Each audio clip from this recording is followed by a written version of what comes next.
This is The Red Line, where we interview three geopolitical experts on one big issue shaping the news both here and overseas. And I'm your host, Michael Hilliard. I want you to imagine yourself in the position of Xi Jinping, the increasingly singular leader of the People's Republic of China.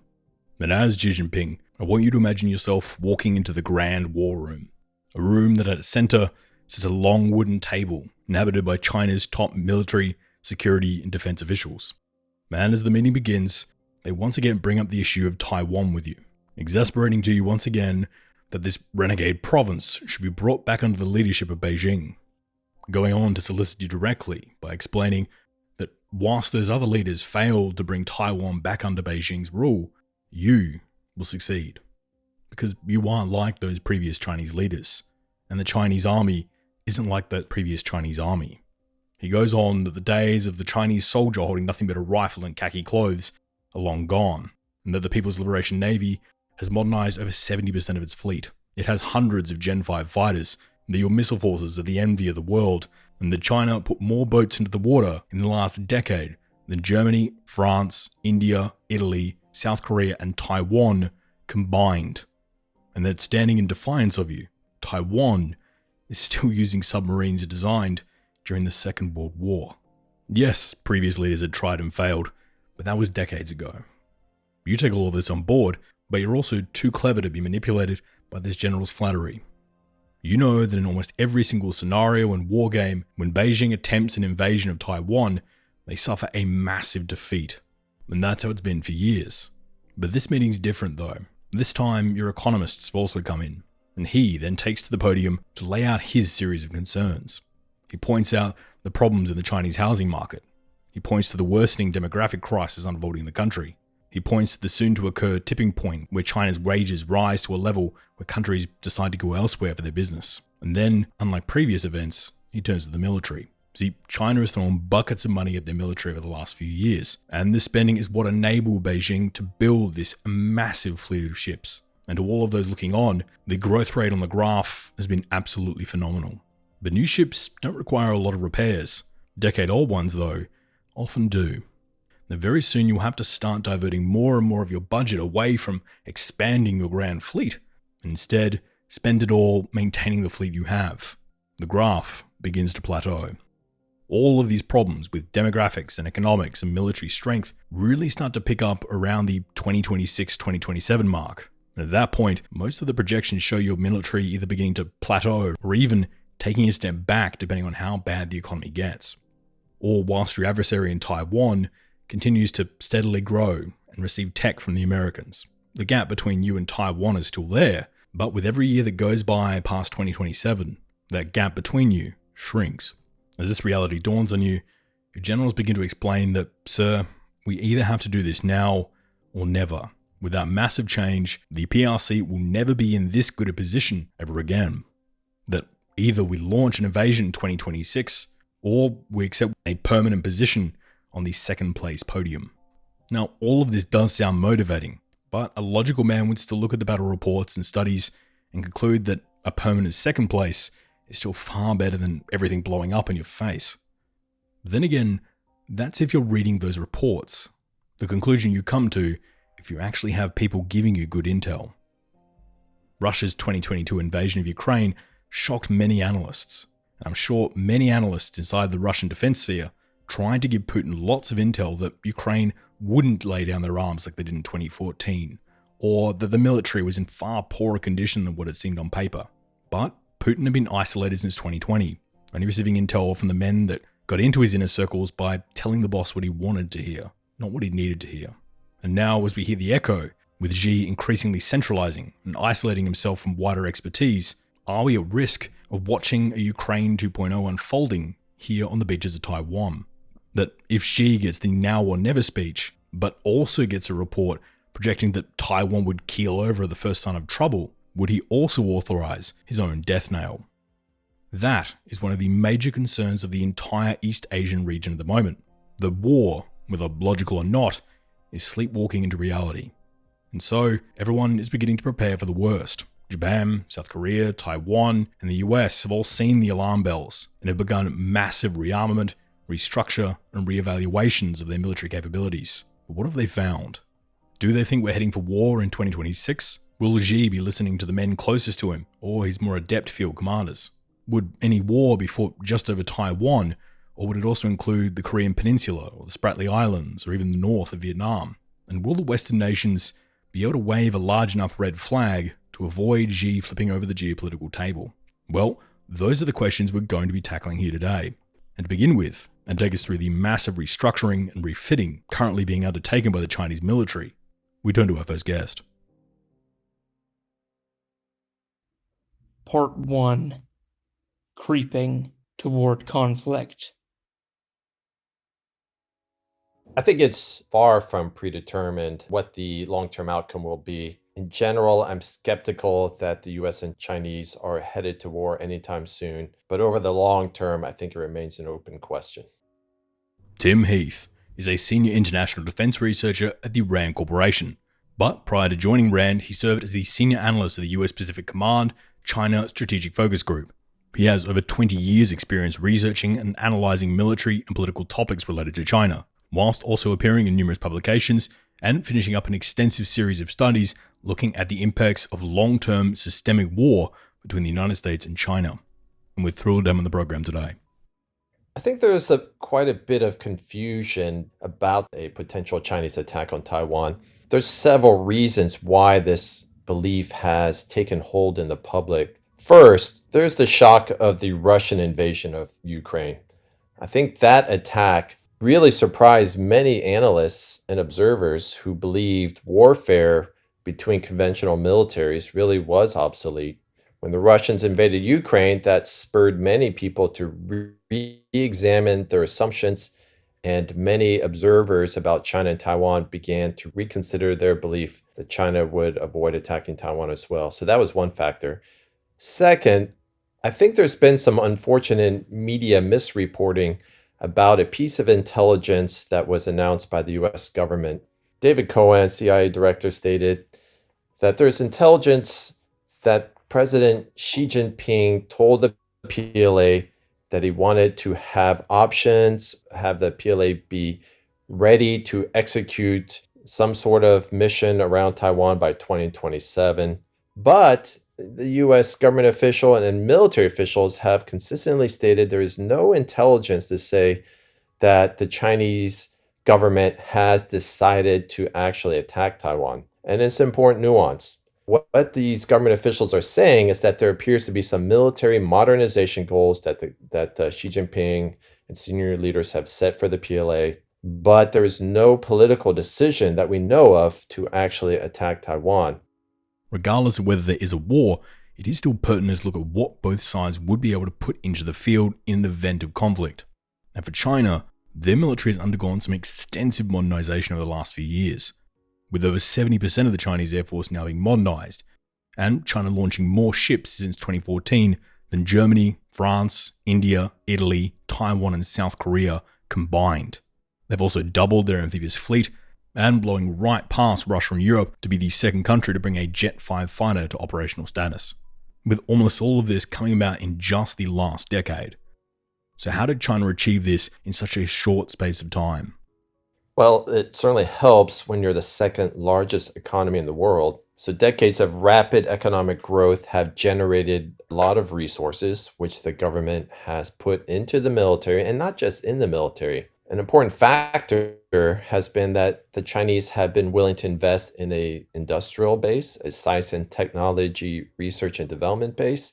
They've invested in their education system. The economy grew rapidly, and by 2010, China had become the second largest economy in the world. That rapid growth provided considerable amount of resources, which the government spent on a number of things, but certainly they spent a lot of money on modernizing the military. They spent it buying Russian equipment, acquiring Russian technology. They also invested heavily in building up the research and development, science and technology infrastructure in China to support not just military modernization, but economic modernization. They also invest in the education system and acquiring scientific technologies that are commercial, but also dual use in nature. Another related factor is that the Chinese carried out quite a bit of espionage, frankly. and reverse engineering of advanced technologies that they got their hands on. And when they did this gave them access to some very sophisticated technologies which they used in the development of their own armed forces. Can you put this into some context for us? How modern is the Chinese Navy when we compare it to other regional rivals like Japan or the US? The Chinese Navy has made impressive gains, and it is quite modern and perhaps lags not too far behind the US and some of its most advanced allies, such as Japan. In general, the Chinese destroyers are quite capable. They have very good missile systems, surface to air, surface to surface missiles. These have incredible ranges, going out to hundreds of miles, very accurate, very lethal. Equally importantly, these warships have advanced radars, digital array radars. These are the most advanced radars that allow warships to track multiple targets at once in a very accurate level of detail, and a huge improvement over older radar technologies. So Chinese warships are pretty advanced, not too far behind Western warships.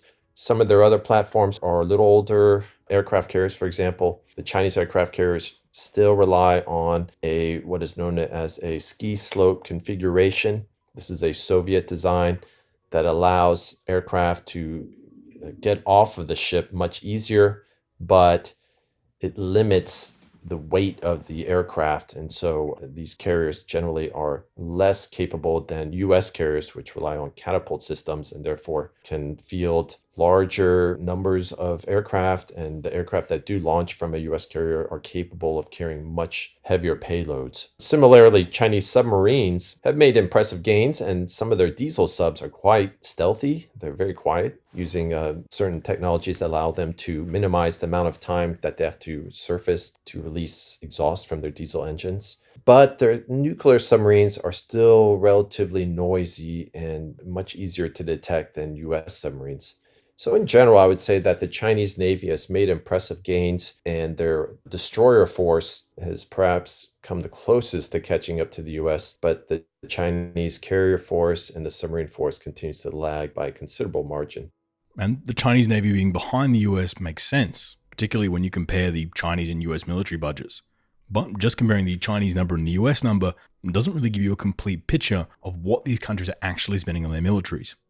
As an example, there are some things like healthcare for soldiers and R&D, which the US will count as part of their defense budget, whereas China doesn't.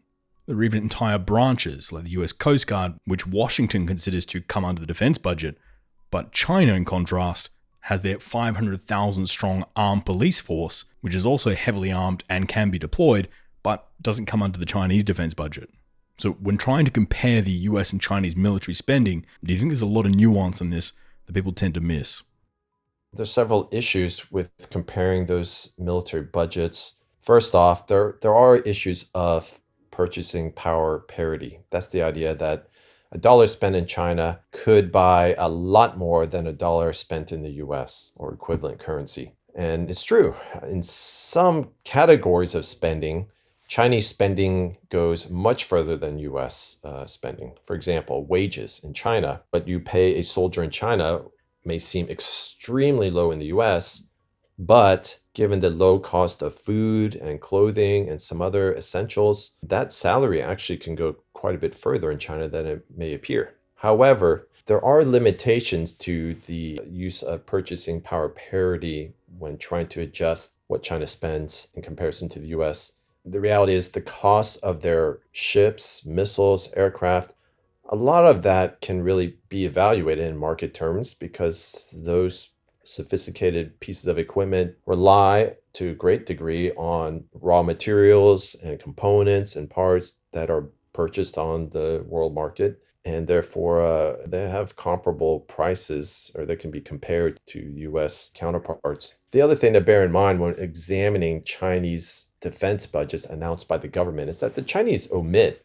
a large number of expenses that we would consider as part of the defense budget. For example, defense-related research and development, not all of it is counted in the defense budget. Civil military dual-use technologies, Chinese don't consider those. Veterans care is not announced in the central government budget, since a lot of veterans care happens at the local level, provinces. So if you group in all the other categories of defense-related spending not included in the official budget, then the Chinese budget gets to be quite a bit larger. By the US government's estimate in the Chinese military power report to Congress, if you look at that document, the estimate is that it could be up to 1.5 to twice as large as the official budget. Yet one more important point to bear in mind is that the US defense budget pays for a military that operates around the entire world.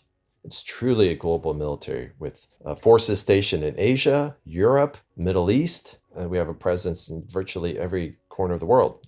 The Chinese budget, it may be a third to a half as large as the US, but the PLA operates almost exclusively in Asia. So that spending is highly concentrated and gives the Chinese, in some ways, an advantage over US military capability, at least in the area right off of China's coast near Taiwan. If the Chinese military kit is as good as many claim it to be, then why are so few countries actually purchasing it? As an example, in 2021, Russia made up 19% of the global arms exports market, whereas China makes up just 4.6%, only slightly above Germany and behind France. So for such a large and modern military, why do most countries still choose to buy Russian arms over Chinese gear? The Russians have an advantage that is frankly a legacy of the Cold War. During the Cold War, the Russians aggressively cultivated clients and partner states around the world, built up political relationships with these countries, and established military sales relationships with many of these countries. That legacy continues to influence arms buying patterns around the world. However, the Russians are definitely starting to lose market share, and a major competitor is China. China is starting to muscle into the same market that the Russians dominate, which tends to be the lower end of the arms market, developing countries, poorer countries, often autocratic countries. And this trend will probably accelerate in the future for several reasons. First, the Russian war in Ukraine has steered the Russian defense industry away from exports and towards supporting the war effort. So Russian suppliers are less available than they were before the war. Second, the Russian-Ukraine war has really tarnished the reputation of Russian weapons. The poor performance of the Russian army, I think, has caused people to question how wise an investment it is to buy large amounts of Russian gear. By contrast, the Chinese are gaining a good reputation for selling fairly high quality equipment at good prices. In the drone sector, for example, the Chinese have established a dominating presence, and the Russians are really not competitive. And then in other areas, small arms, tanks, aircraft, the Chinese are seeing their share of sales go up. And I expect this trend to continue and expect the Russians to struggle in the future to maintain their clients. Where China has been spending its defense money, though, is also quite interesting, with Beijing investing quite heavily into its missile forces, naval forces, and air capabilities, particularly its surface-to-air missile forces along the East Coast. If you were Beijing, and you were planning to invade Taiwan in the next 3 to 4 years, what would you be prioritizing your spending on? Well, in the event the Chinese were to decide to attack Taiwan, perhaps their most pressing need would be to build up the amphibious fleet of ships necessary to convey large amounts of troops across the water. Currently, they do not have adequate ships to move more than a small number of troops across the Taiwan Strait and land on the beach. You also have to factor in attrition, which is loss of ships or casualties from fighting. And if you factor that in, then it's clear that the Chinese really need to have more ships available. So that probably would be one priority. Another would be to ramp up the number of missiles of all ranges. Intermediate range, which can go 3,000 to 5,000 kilometers away, would be really important. MRBM, ICBM even, as a deterrent against the US. And then short-range ballistic missile, they have a large inventory of these, but they could always use more. The point of having a large number of missiles is that the Chinese could wreak havoc on US bases, ships, and aircraft that attempted to intervene. It would also allow the Chinese to pulverize Taiwan's defenses and make the invasion easier to carry out. Yes, China does have a smaller amphibious fleet, but there are those who would point toward China's massive civilian and state cargo ship fleet as a solution to the problem. These are the same ships that are usually used for day-to-day transport of goods. There are those that would argue that if an amphibious landing in Taiwan could successfully secure a port somewhere on the Taiwanese coast, it would then be very easy to use these civilian ships to bring troops, vehicles, and equipment across the channel and unload at the port, much like any other piece of cargo. Something the Chinese are running drills for as we speak. Is there a worry that by looking at China's small amphibious fleet and disregarding their amphibious capabilities, that we may not be taking into mind the large cargo fleet that could be used to supplement it? Well, they do have some civilian ships that are capable of supporting military cargo. These are known as roll-on, roll-off, ro-ro type ships, but their ability to operate in a military operation is not clear given the limited amount of training that these civilian ships take part in. These civilian ships are also extremely vulnerable since they have no defenses. So if the Taiwanese or American forces attack them, they could easily be destroyed. So yes, China could use civilian vessels, but I see that as kind of a stopgap given a lack of actual military transport ships that have some self-defense capability. And if I was the Chinese leader, I would want, although Chinese missiles could handle US warships and aircraft, the Chinese currently have limited capability to stop US submarines from operating in the Taiwan Strait and sinking a large number of ships. So finding a way to control the threat from US submarines would be a priority as well.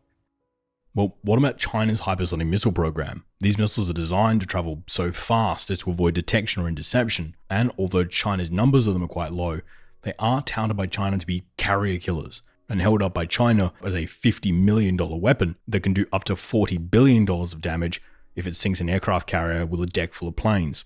But how much of a threat do you think these hypersonic missiles are to the US fleet going forward? Well, hypersonic missiles add another danger to US warships, but I think the real game changer was the inventory of ballistic missiles that China created years ago. There are currently very limited defenses against ballistic missiles, and the ranges are incredible. They already go all the way out to Guam. So any US carrier that attempted to come close to Taiwan in the event of a war is a sitting duck for Chinese anti-ship ballistic missiles, DF-21D, DF-26. And the hypersonics just adds another danger on top of that. So I think, yes, absolutely, US surface ships would be extremely vulnerable if they try to get anywhere near Taiwan. On the other hand, if they try to stay safely away from Taiwan, like out beyond Guam, then they're so far away that they actually are irrelevant to any actual war near Taiwan. Well, China's been bragging about their new J-20 multi-role fighters, with reports estimating that China has around 210 of them in operation at the moment. The claim from the People's Air Force is that these stack up as an equivalent to around an F-22 from the Americans. But how do you think the J-20 stack up as compared to an F-22? Yeah, so the J-20 is China's premier fighter aircraft. It certainly represents a major advance over previous Chinese designs, but it's not really comparable to the F-22 because it lacks several important capabilities. First off, it does not have the super cruise capability that the F-22 does. That's the ability to fly at a sustained rate above the speed of sound. In other words, to fly at supersonic speeds for a sustained period of time. So China's aircraft, the J-20, cannot do that. They have limited avionics that allow them to operate with drones and other platforms in the way that the F-22 does. Although they do share some of the stealth characteristics and maneuverability of the F-22, they are still quite a bit behind in terms of technological capability compared to the F-22. They are still quite capable aircraft and would pose a threat to US fourth generation aircraft, such as the F-18. It would be, I think, a real challenge for the F-35 to deal with. But I think the real equalizer on China's side isn't really the J-20. It's the fleet of surface-to-air missiles that would be available for the Chinese to use in the event of a war near Taiwan. So the F-22 would have to deal not just with the J-20, which probably it could handle. It would have to deal with the huge number of surface-to-air missiles with advanced radars that probably could at some point detect these F-22s and shoot at them. Once they detect the F-22, then it's very tough to avoid getting shot down. So We have to bear in mind that not only does China have newer aircraft, they have the home field advantage, as it were, of fighting close to their shores in the event of a war near Taiwan. Whilst surface-to-air missiles are a fantastic and comparatively cheaper way to negate your opponent's overwhelming air power, they also can't do much outside of their range. For this, China would turn towards its aircraft carriers, which it's projected to have 3 within the next few years. So for China, are these aircraft carriers meant to provide additional air support within the Strait of Taiwan, or are they meant for projecting into the South China Sea and protecting their island bases out there, or even as far out as the Malacca Strait or the Central Pacific, and give China far-flung projection of air power? I think the aircraft carrier really is designed to support Chinese operations out along the Indian Ocean and out to the Mediterranean. The reason why the Chinese are interested in operating along that route is that is where Chinese oil travels. Most of Chinese oil imports originate in Africa and the Middle East, and they travel on the Indian Ocean. It's not just oil. A lot of Chinese merchant trade moves along the Indian Ocean and through the South China Sea as well. So they will have to bring their Air Force air cover with them if they want to patrol that area and provide some security for oil tankers and merchant ships. Of course, with carriers, you need to bring assets to protect the carriers, such as air defense ships, and the Chinese are building those. Those destroyers I mentioned have lots of surface-to-air missiles and are very strong anti-air assets. They have submarines that can go out along that route as well to provide support underwater. But yes, the Chinese are investing in building fleets that can travel all the way out along the Indian Ocean out to the Persian Gulf and Gulf of Aden. Of course, the Chinese now have one overseas military base in Djibouti that provides limited logistic support to any ships that travel to that area. But how would you compare the military industrial bases of these two countries? For the sake of the argument, let's say that China and the US engage in a conflict and each of them sink 2 of the other's carriers. Who would be quicker to build and replace those 2 downed carriers?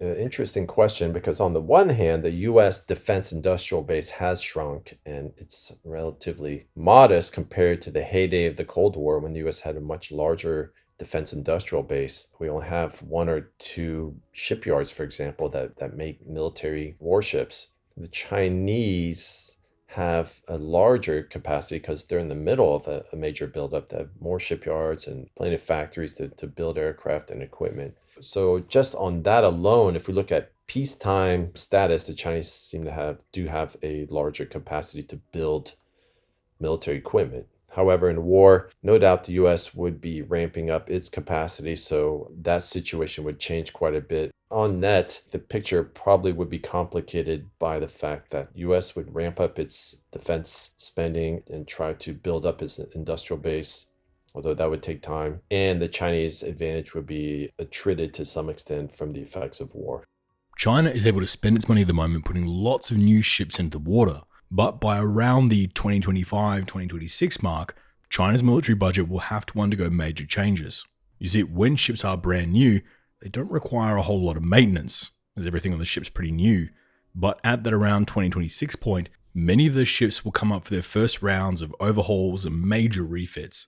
And China will have to take large parts of their budget they were using to build brand new ships and instead use it to repair their existing fleet of ships, which by some estimates is very likely to flatten the growth line of the Chinese Navy.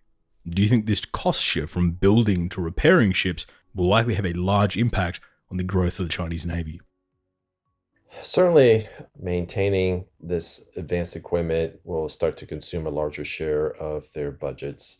We found that to be the case for the United States military. When they start to acquire all sorts of advanced equipment, the maintenance costs certainly go up. Chinese budgets themselves show that the share of spending that goes towards modernization of equipment and sustaining them is going up. So the Chinese are already feeling the effects of fielding aircraft carriers and stealth fighters and other advanced platforms. Over time, the expense of maintaining, and you have to also train and prepare people to operate this sophisticated equipment, all those expenses start to go up. We talked a lot about China and their military procurement today, but let's take a look at the US for a second. What sort of equipment will they be looking to prioritize to prepare for defense of Taiwan and combat with China?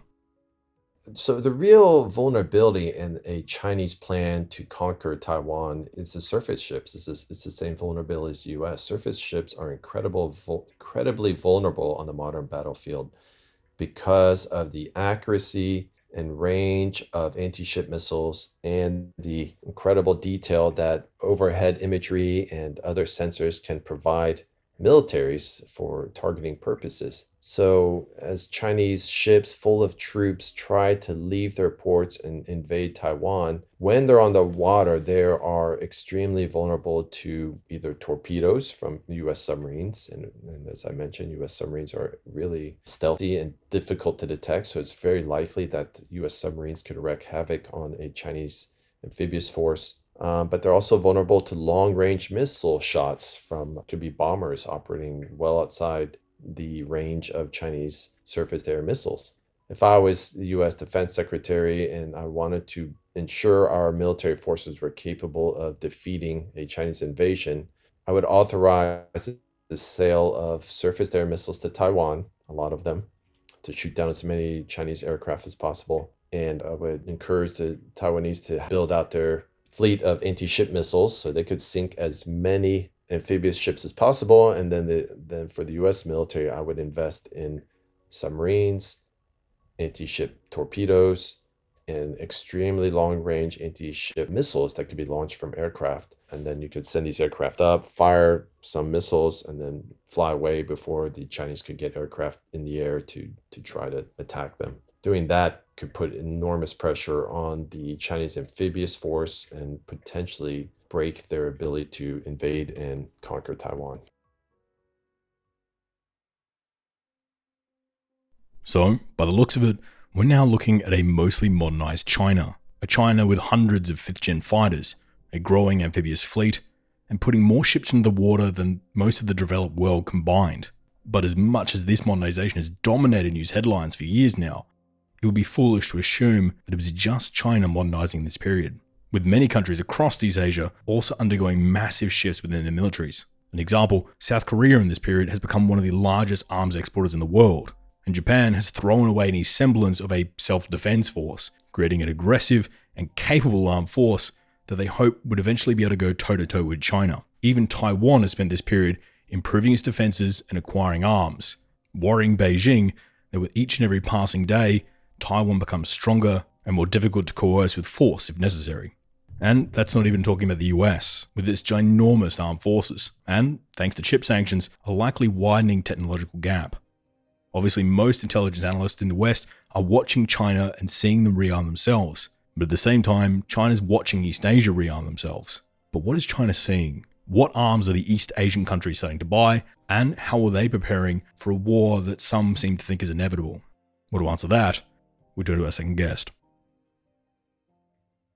Part 2.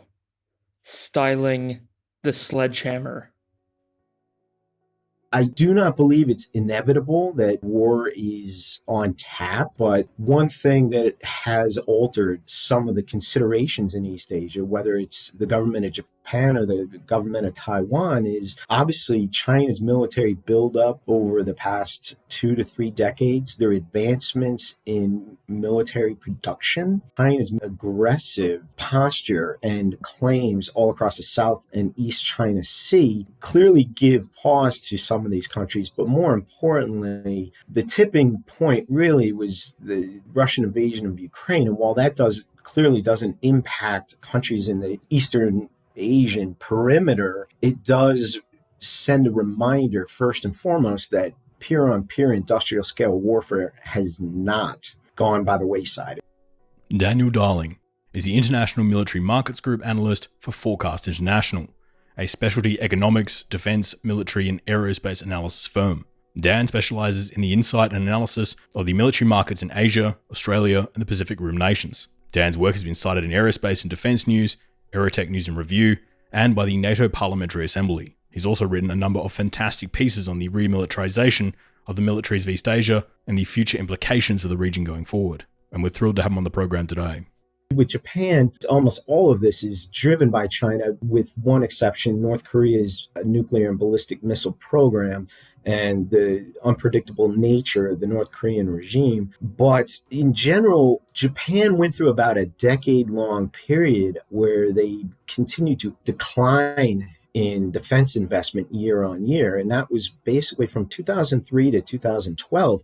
And during that time, that parallel with China's increased investment and expansion of their military in all major domains, land, air, and sea. And so what you're seeing now in this past year has been building for about a decade, and it started when Shinzo Abe returned to power in December 2012 and realized we're not keeping pace with their expansive military capabilities. And if we aren't careful, we won't have quantity or quality to offset their improved military reach.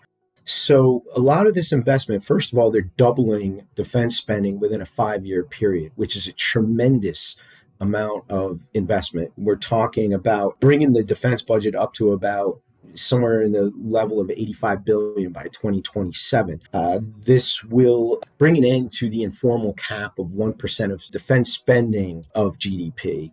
Support of the local defense industry, air combat capability, as we've seen, they've just joined with Italy and Britain on the Global Combat Air Program, basically the merging of two quote unquote 6th generation combat aircraft programs into one shared innovative future combat air system. Japan plans on getting 2 additional Aegis-equipped ballistic defense missile destroyers. They are going to invest in space, hypersonics, long-range conventional strike. They have a plan. Fumio Kishida, the prime minister, just announced plans to acquire 400 U.S.-produced Tomahawk cruise missiles, and that will be the counter-strike capability until their locally produced Type 12 missile is upgraded to have greater strike range. So for Japan, we're looking across the board: electronic warfare capabilities, high-power microwave radiation technology, even down to simpler things as doubling the amount of ammunition available, because the war in Ukraine has taught all observers that in high-intensity conflict, you can't just turn on production lines, and that you are going to be expending a great amount of ordnance and ammunition in a short period of time. So you better have your stockpile reserves amply stored up. Well, the first and probably most obvious question around this topic is focusing on Japan. Obviously, a lot of this hinges on who's in the White House at the time, but save for a few outliers, it's pretty safe to assume that the US president would come to the aid of Taiwan if China were to carry out an invasion of the island. But if we assume that the US would get involved in the conflict, what would Japan do? Would Japan join the US in combat operations directly firing at China, or would they more likely stay neutral but allow the US to use their air bases and ports across the Japanese archipelago? Your inclination is correct. I think the Japanese are now tilting towards a much more aggressive posture while still adhering to a collective self-defense mantra. It's something that Japan has basically talked about for the past year, that Taiwan is no-go zone from their perspective, that a first strike or an invasion of Taiwan is a red line. With Japan's military buildup, the key thing is that they want to be able to combat an aggressor and be able to do it for an extended period of time while the U.S. can muster bringing in the cavalry over the hills, so to speak. So from Japan's perspective, a strike on Guam, a strike on Taiwan is really encroaching too close to their own territorial integrity. That's clearly a strike on Taiwan means that the U.S. is entering into the scrum. And at that point, Japan and likely Australia aren't going to be on the outside looking in for long. When you read most of the wargaming analysis and reports on the China-Taiwan scenario, it's safely assumed that the US will enter the war, Australia will follow the US, and that Japan does most likely enter, or at very least offers the US use of Japan-based airfields and naval bases. But what about the US's other major ally in the region, South Korea? This is a country with a huge military industrial complex and a large, well-trained and equipped army. but it's also a country that has an unfathomable amount of Chinese money within their economy and a neighbor to the north that they can't take their eyes off for too long. So, with Taiwan in everyone's mind, how is South Korea traveling on this issue? That's an interesting question, in that clearly South Korea has been a beneficiary of Russia's invasion of Ukraine in two ways. One, they've backfilled Poland's capability requirements, where U.S. production, for instance, with the HIMARS, the high intensity mobile artillery rocket system, the U.S. just doesn't have those hot production lines that can crank out the numbers that a country like Poland is looking to acquire. And so South Korea has moved in. They're talking about partnering on some projects with the UAE. You get into Southeast Asia, you start looking at countries like Vietnam that have traditionally been Russian, sole-sourced almost Russian purchasers. Another consideration that's helped countries like South Korea is the CSIS sanctions regime that the U.S. has imposed, where countries that purchase Russian-sourced equipment can be barred from buying U.S.-sourced equipment, et cetera, et cetera. And a country like South Korea has more of a part to play as an arms supplier, because in a scenario such as what you discussed, an invasion of Taiwan, because South Korea's first and foremost strategic imperative is defense against the unpredictable next-door neighbor in North Korea. So right now, Japan is undertaking a major reinforcement and redeployment across all of their southern island chains, like the Ryukyu and Senkaku Islands. These islands being only a short distance north of Taiwan. By Japan placing anti-air, anti-ship, and even ground attack missile batteries on these islands, is this Tokyo trying to provide a deterrent against an attack on Taiwan, or is Japan genuinely worried about an invasion of these southern islands? Japan's definitely tilted towards their outlying islands, but there is a realistic idea that defending everything means you're defending nothing. And so some of this is deterrent. There is in development a Marine amphibious brigade that would be something that could come to the defense of some of these islands, either in support of the defense of those islands or in retaking one of those islands should they be taken early in conflict. But some of those islands are just very vulnerable, yet at the same time, as Japan acquires more long-range strike capabilities, they're not completely defenseless. It's just you wouldn't see something in the early stages akin to how islands were defended in the Pacific in the Second World War, where it's 100,000 troops dug in on Peleliu or one of those islands. The Japanese military is going through major reforms at the moment, undertaking large efforts like deprioritizing interceptor planes, building up amphibious forces within the Japanese military, and even talks of doing away with their entire fleet of attack and recon helicopters, and instead favoring UAVs and longer range planes. Is this Japan gearing up for Taiwan, or is this Japan finally thinking further abroad to places like the Indian Ocean and South Pacific? I think right now the focus is still self-defense, which has been their enshrined constitutional posture. I don't see them looking to go fighting dragons further abroad, but nonetheless, the idea that a lot of this buildup is to be a better Pacific, East Asia, Indo-Pacific partner to, first and foremost, the United States, but also now Australia and even possibly India. Things like the Quad are attempts by Japan to tighten relationships with like-minded nations that are concerned by the rise of China. In terms of how they would shape their military, they still want to have high-end air-sea capabilities first and foremost, because better to keep an enemy off your shores and then having to fight them once they reach mainland Japan, one of the main Japanese islands. One of the things that should be noted with Japan, with its declining population, is how they're looking to shift a lot of manned platforms, both air and sea, even ground, towards unmanned assets, because unmanned assets are cheaper. They don't require the investment in human capital to the degree that manned platforms do. And so the loss of one is not as, it doesn't have the same impact as the loss of, say, 10,000 soldiers. One of the things that Japan's new defense buildup plan is focusing on is weaning off manned attack helicopters and moving towards unmanned platforms. And they're looking to do that, again, both at sea with ships and in the air with helicopters. The truth of the matter is pilots cost a lot of money. Pilots take a long time to train, and they aren't easily replaceable when one is lost. So for Japan, with the population beginning to decline, this is merely being practical. It's not saying that these types of assets are completely outdated. It's saying that we're going to have to think differently than the United States, Australia, and some other countries about how we can maintain a level of fighting capability with fewer human resources. And we need to also look at investing in other areas like the possible militarization of space.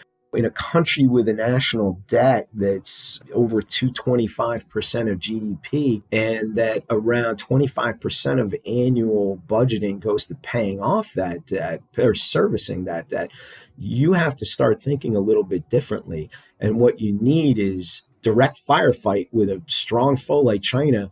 It's not just your high-end technologies, which are awfully expensive. You're going to need firepower, and you're going to need quantity. So suddenly, the practicality of fielding 40 Apache AH-64 attack helicopters versus being able to field that many or double that amount in unmanned platforms that aren't as costly to purchase, to maintain, and aren't as costly to lose in conflict. That clarifies a lot of things in the mind. It really focuses strategic thinkers' planning.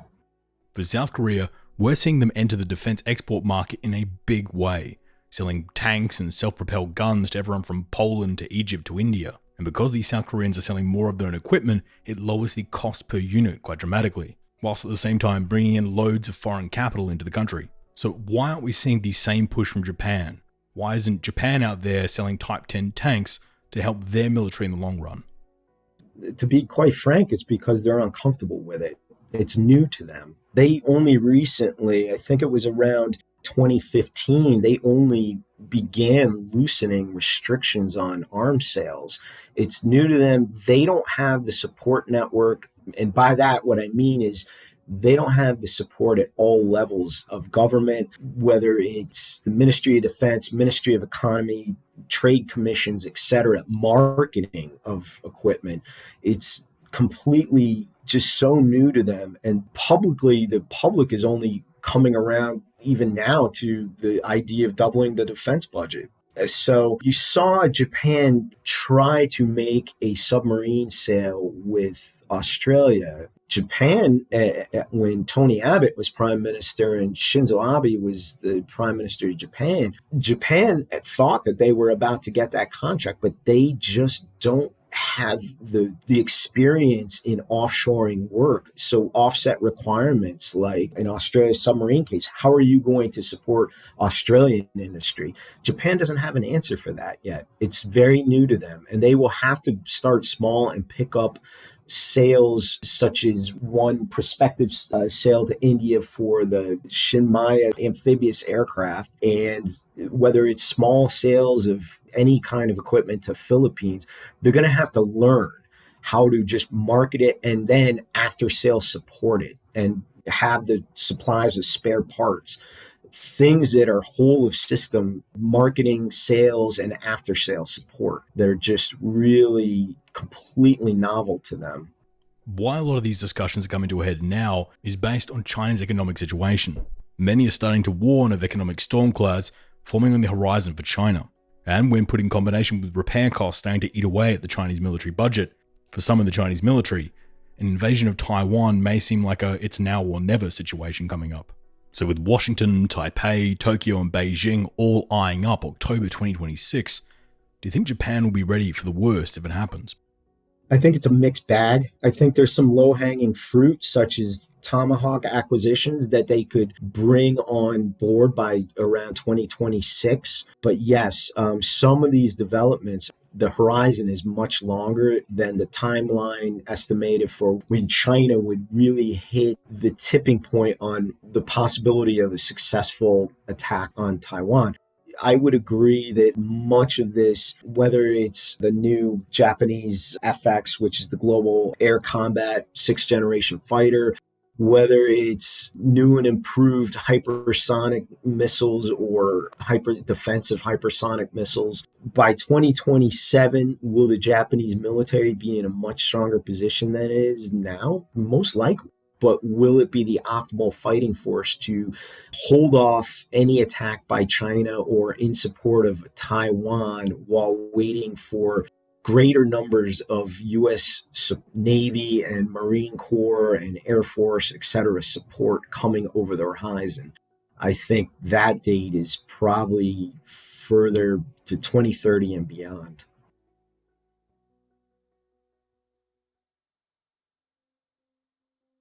The 1st of October, 2026. 77 years after Mao declared the establishment of the People's Republic of China. That's the date that several of the studies and exercises have penciled in as the most likely kickoff day for a Chinese invasion of Taiwan, as it's historical, within China's time band, and the just month-long period of the year where the waters of the Taiwan Strait are at their calmest. But October 2026 isn't that far away. In fact, it's just 1,306 days from today, to be absolutely precise. And to put that in context, if we go backward 1,306 days, the song Old Town Road is still at the top of the music charts. And just think to yourself, how little time has passed between now and that period of your life where Old Town Road was being played everywhere. And that is how little preparation time everybody has left before, supposedly, this war kicks off. But how would that war play out? What should the US, Taiwan, and China be buying to prepare for it? And will any of the proposals actually put on the table make it to the field in time? Well, to answer all of that, we turn to our final guest. Part 3. The first battle of the next war. The fact that we did it 24 times gave it a lot of credibility, and the fact that it's unclassified, so we can talk about specific numbers and all of our assumptions. We'll talk about Japan. There was a real hunger out there to talk about the specifics and not just, there are a lot of casualties and it's really bad and we need more munitions. Mark Conc is a senior advisor at the CSIS International Security Program. Before joining CSIS, he was a senior official in the US Office of Management and Budget, working on issues such as the Department of Defense's budget strategy, war funding, and procurement programs. And before that, Mark worked on the force structure and acquisition issues in the Office of the Secretary of Defense and ran research and executive programs at Harvard University's Kennedy School of Government. And in addition to that, Mark was also a colonel in the US Marine Corps Reserve and has spent over 3 decades deployed everywhere from Vietnam to Iraq. But most importantly for today's conversation, Mark was also the author of The First Battle of the Next War, Wargaming a Chinese Invasion of Taiwan. This was a series of carefully run war games conducted with some of the world's foremost military, technical, and political leaders playing each side. The exercise accounted for everything from ballistic missile interception rate to the numbers of personnel lost per landing site. And when looking at how a war between China and Taiwan would play out, this is the study that almost everybody quotes, and is easily the most widely circulated and respected of its kind across the industry. And Mark is its lead author and planner, so we're thrilled to have him on the program today. Well, our assumption about Japan was that it would allow the United States to use its military bases, Kadena, Misawa, for example, but it would stay out of the war itself with its own forces unless its homeland were attacked. And we came to this conclusion after talking to a lot of Japanese experts and a lot of senior Japanese officials, retired political officials and military. So we're pretty comfortable with that as an assumption. What happens, though, is that the United States then flows a lot of its aircraft into these bases. These bases then, the aircraft from these bases strike the Chinese fleet and aircraft over Taiwan. And eventually the Chinese look at this and say, we can't tolerate this. We can't give them sanctuary so close to the area of conflict. And then when they strike the airfields. And they figure that if they're going to strike the U.S. airfields and cause collateral damage to the Japanese, and that's going to bring the Japanese in, they might as well strike all of the Japanese bases. So the Chinese will typically attack all of the Japanese bases as well as the Japanese fleet. And the reason this got so much attention in Japan is that previously Japan had assumed that it would have the choice about whether it participated in such a conflict or not. What the report argues is that that decision will probably be outside of Japan's control. So something I'm hearing more and more at the moment are people pointing toward Ukraine as a successful model for the US to follow going forward, and suggesting that why should the US engage against China when we could save thousands of lives and just funnel weapons to Taiwan like we're doing for Ukraine currently. So can you take us through why the Ukraine model may not work for Taiwan?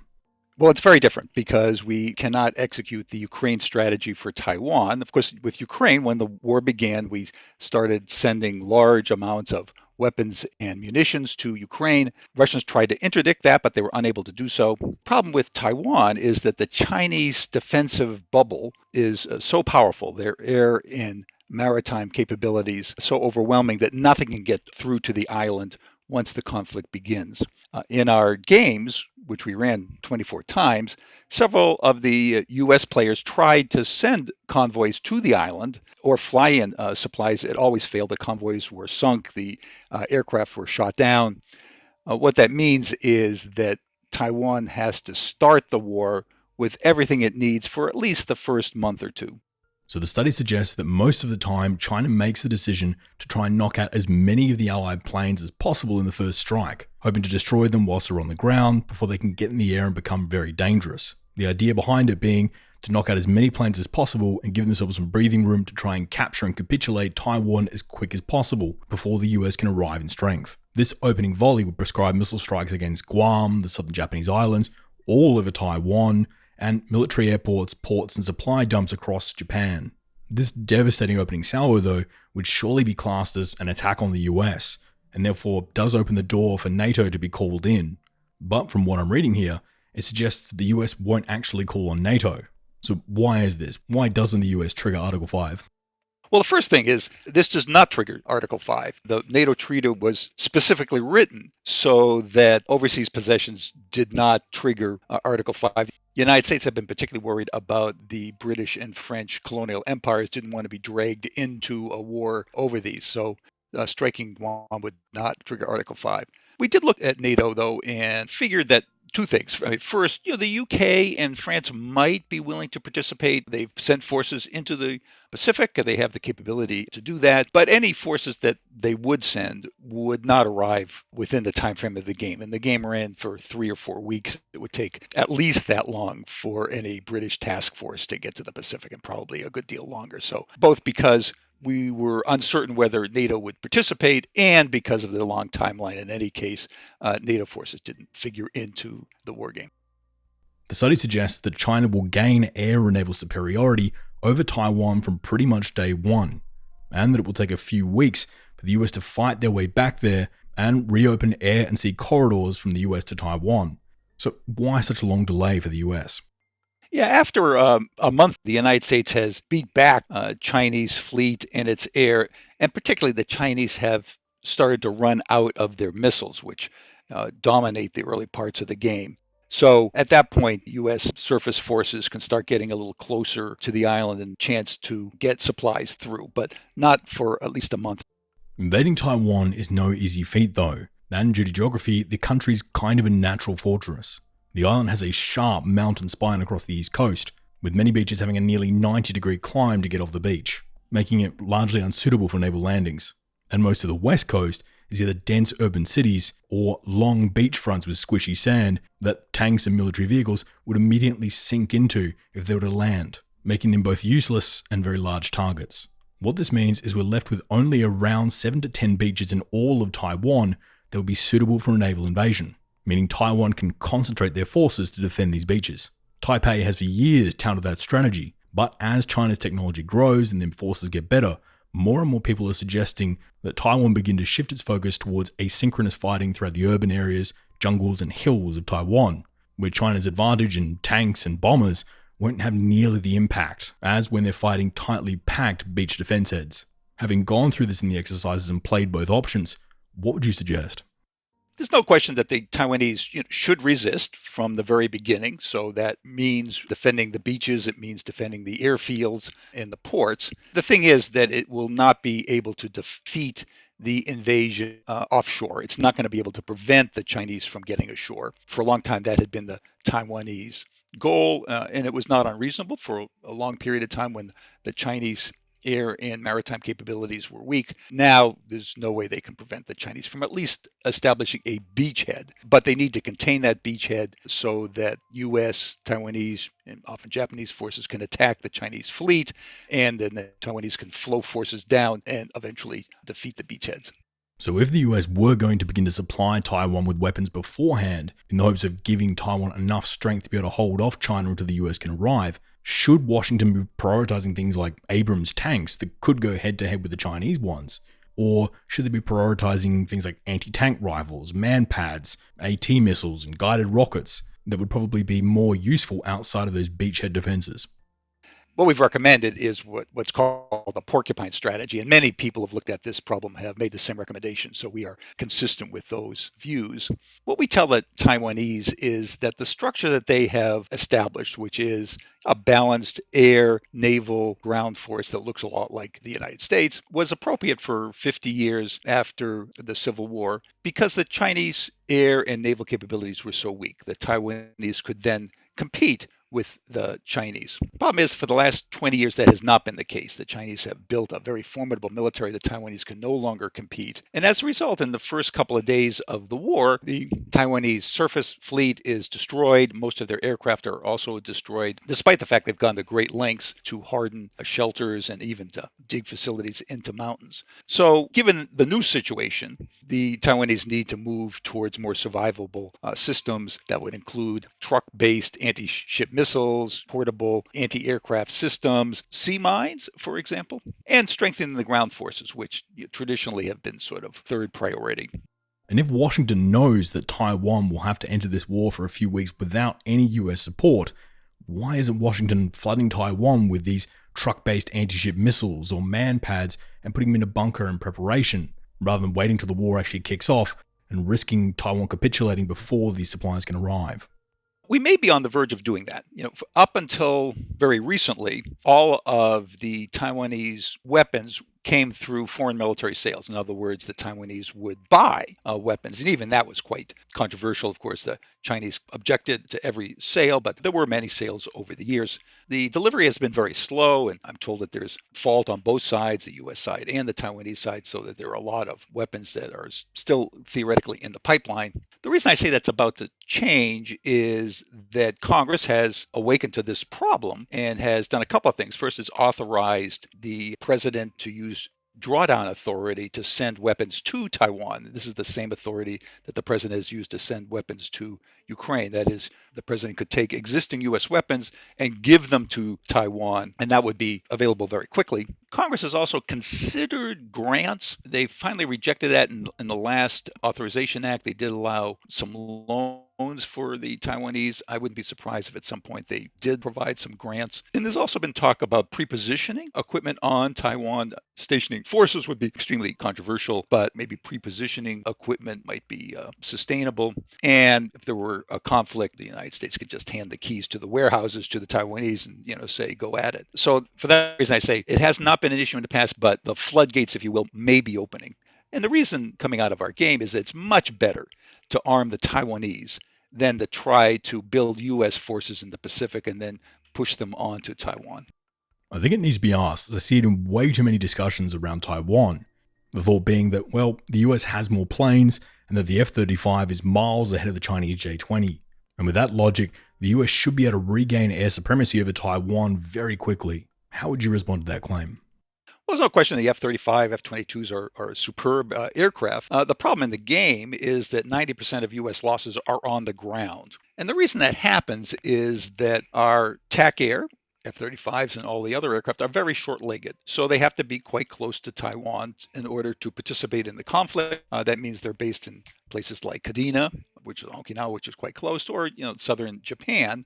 But that puts them well within the range of Chinese missiles. So periodically, the Chinese attack the air bases. Dozens of aircraft are destroyed, but the United States will then send more aircraft in. They'll conduct operations around Taiwan. The Chinese will attack them again. And this dynamic keeps going on. Now, by the end of the game, the United States has destroyed enough of the Chinese fleet that they cannot sustain an invasion, but it's lost hundreds of aircraft doing so. So that one reason that the F-35 doesn't sweep the skies is because most of them are destroyed on the ground. And the other reason is just that although they are better one-on-one, the Chinese just have a lot of aircraft up there. So there is a numbers offset problem. One of the major recommendations the report makes is that the US needs to make more quantity in the US air fleet rather than concentrating on just a few really good fighters, and stop retiring many of their long-range bombers such as the B-52 fleet. Why is that? Well, there are two things. I mean, one is we note that numbers matter, particularly when you're losing hundreds of aircraft on the ground. And even the older aircraft are very helpful in close air support and ground attack and even attack on the Chinese fleet. The bombers, though, particularly are important because bombers combined with long-range missiles were extremely powerful. They could be based outside the Chinese defensive bubble, so they didn't have this problem about being destroyed on the ground. So maintaining those numbers was extremely important. The Air Force has been retiring bombers over the last number of years, basically sort of in sync with their retirements of tactical aviation. And our argument is no, they should stop retiring bombers. Don't accept a gap until the B-21s come online, because they won't be online in numbers until the 2030s. And even when the B-21s come online, it's probably worthwhile keeping many of these bombers around because they're just so useful in long-range strike. The Chinese hypersonic missiles seem to be what most of the Admiralty are very worried about. And it's easy to understand why when your study suggests that in most cases, the US will lose around 2 to 3 carriers during this conflict. Are these hypersonic missiles that much of a threat to the US carrier fleet? Chinese long-range missiles are what kill the carriers. They're missiles specifically designed to do that. The problem with all of the surface ships is that when they're inside the Chinese defensive zone and the Chinese still have missiles, they're extremely vulnerable. And the reason that 2 carriers get sunk is that by doctrine and long-time practice, the United States will forward deploy forces in a crisis to increase deterrence and augment warfighting if it comes to that. The problem here is that now the carriers are inside the Chinese defensive zone. Thomas Schilling once had a great quote. He said, "The problem with a strong deterrent is it also makes a great target." People forget that the United States Navy moved the battle fleet from San Diego to Pearl Harbor in the spring of 1941 to increase deterrence against Japan, and we know how that turned out. And in the game, the same thing happens with our carriers. We move them forward for deterrence, and that puts them in danger.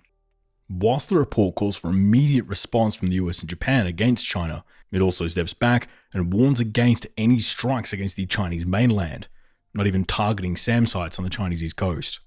Why is that? In our base case, the way we structured the game is we had a base case which we considered the most likely outcomes, and then we did a variety of excursions to look at alternatives. In the base case, we assumed that the United States would authorize strikes on the mainland, so many of the U.S. players attacked Chinese ports and airfields. But we ran many excursions where that authorization withheld because there's a very lively debate about whether the United States would be willing to do that or not. So beginning to wrap up here, and can you take us through what the report's recommendations are and what the US should be doing and or supplying to Taiwan today to be able to prepare them in the event of a conflict in 2026? Well, there are a variety of things that we would recommend, but the 3 top programmatic recommendations would be, first, buy more long-range anti-ship missiles. One of the things we've seen in Ukraine is that our inventories are not very deep, and our ability to surge production is not very good. That's by design. After the Cold War, we squeezed the defense industry to be efficient, not to have surge capacity. So the first thing would be buy a lot more long-range missiles, particularly anti-ship missiles. The second thing is build hardened shelters in places like Guam and in Japan. I was astonished to find out that Guam has a large amount of tarmac. It can base a large number of aircraft. It has no hardened shelters whatsoever. And as a result, aircraft there are extremely vulnerable.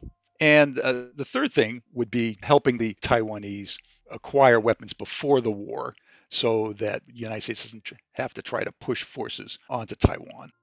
The report suggests that things go terribly wrong for the Chinese in almost every single scenario, and surely the Chinese military leadership must know this as well.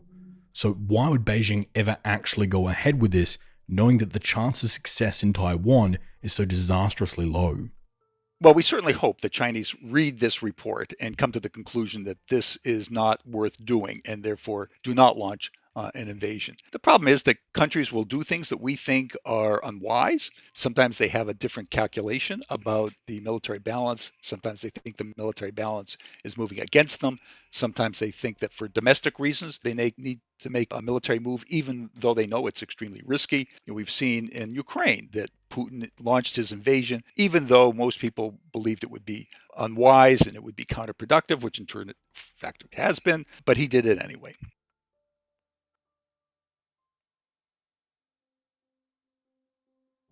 The report that Mark and his team authored laid out dozens of different scenarios on how a war over Taiwan might unfold. And even though the scenarios have dozens of different decisions being made, unless something way out of field happens, like Japan not entering the war, or Taiwan's president fleeing on day one, the US almost every single time handily win the engagement, with the conclusion stating that if Taiwan can hold out for 2 to 5 weeks, that by that point, the US can begin to wrestle back air superiority, and use that superiority to start punishing Chinese convoys to a point where they lose 90% of everything crossing the channel, meaning the PLA forces stranded fighting on the island begin to conserve their fledgling ammo, and are faced with the reality of eventually fighting fresh and well-supplied Allied forces beginning to land on the opposite side of the island.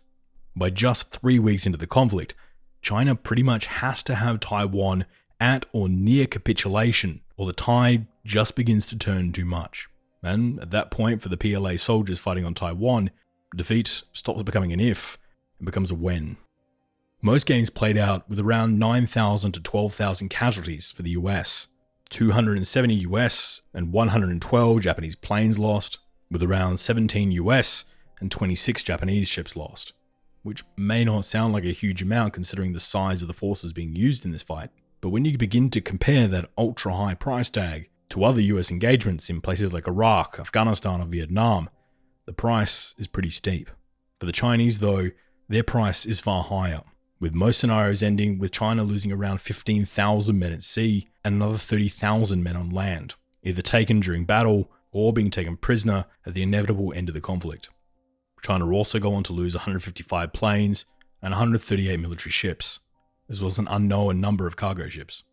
This war becomes a lightning strike for each side, with the generals tasked with planning the war being acutely aware that if Taiwan can hold out for 3 weeks, the US will return to the region with overwhelming air power, and defeat becomes almost inevitable. So the war for China has to be won within 3 weeks. On the reverse of that, the US also know that they must defeat China before they can occupy the entirety of Taiwan. As the report tells us, if the US are fighting off China whilst they have less than a third of the island, it will cost around 9,000 to 15,000 casualties. If the US holds back and waits until China's retaken the island and refortifies the bridgeheads that made their invasion so difficult, the US estimates that they'll need to take 100,000 casualties in order to retake Taiwan. And if the US further delay, waiting years until the PRC have really established themselves on the island, set up an interconnected web of SAM sites, and become the dominant power in this theater, making any US operations within the second island chain a danger to its fleet. For the US to retake it at that point in time would entail a cost of around 150,000 to 200,000 by some estimates. And if the US don't manage to dislodge China from Taiwan, they're no longer directly competing with Beijing for influence over the South China Sea or the southern Japanese islands, but instead for influence over the Central Pacific, and even possibly the Malacca Strait. For both sides, this conflict very quickly becomes a now or never scenario, knowing that the longer you leave it, the higher the price you'll end up paying. And those 3 long weeks of battle on Taiwan will set the geopolitical course in Asia for the next 3 decades. Our hope here, though, is that just both sides look at the reports, Beijing realizes the magnitude of the task, and avoids overplaying its hand like Moscow has.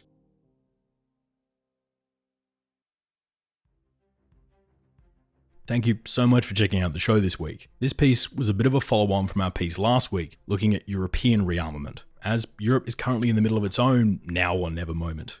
So if you like this piece and you haven't checked out that one, I highly recommend you go back and check it out. And if you want to avoid missing pieces when we drop them, you can be kept up to date with everything we get up to, as well as all of our other content and upcoming events, either on our website, www.theredlinepodcast.com, or you can find all of our links and info on Twitter, Reddit, Instagram, Facebook, Discord, and TikTok on the handle @TheRedLinePod. Otherwise, if you're keen to follow me on Twitter, I'm on the handle @MikeElliottOz. Oz is in Australia. This show is completely funded by our amazing Patreons, who donate a small amount of money each month to help keep myself and this team going. And speaking of our amazing Patreons, I'd like to thank Stephanie Taylor, Kevin Pierce, Andrew Tucano, Tom, and Edward Tovey, who are the latest Patreons to sign up as of time of recording.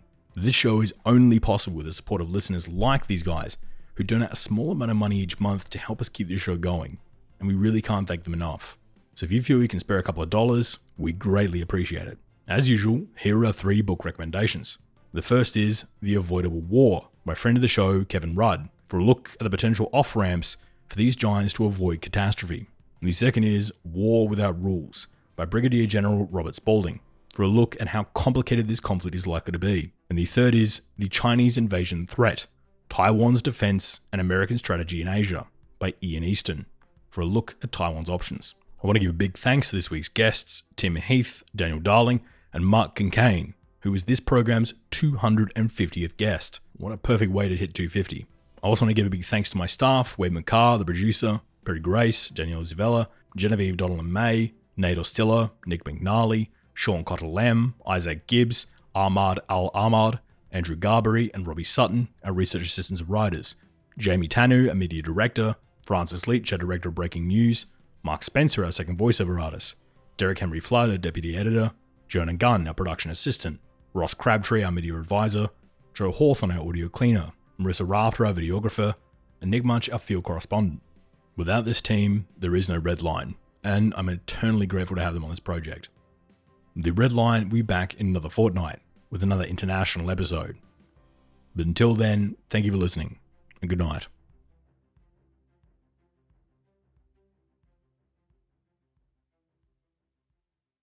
The views and opinions expressed in this episode are solely those of Michael, our guests, and the Red Line Podcast. They do not represent any government or organization and are solely our own. For more information, please visit theredlinepodcast.com.